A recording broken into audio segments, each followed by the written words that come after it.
નમસ્કાર ખેડૂત મિત્રો, હું છું ભાવેશ ઠુમર. તારીખ 20/11/2024 ગોંડલ માર્કેટયાર્ડમાં આપણે ડુંગળીની હરાવક અને હરાજી જોવા આવી ગયા છીએ. તો સામે હરાજીનું કામકાજ ચાલુ છે, તો ચાલો આપણે જઈએ. ડુંગળીની આવક પહેલાં આપણે જોઈ લઈએ. 1,20,000 કટાની આવક છે. અહીંયા હરાજીનું કામકાજ ચાલુ છે.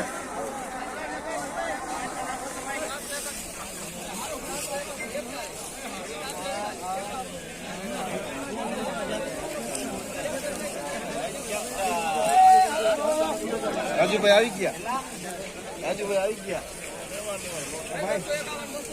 ભાઈ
841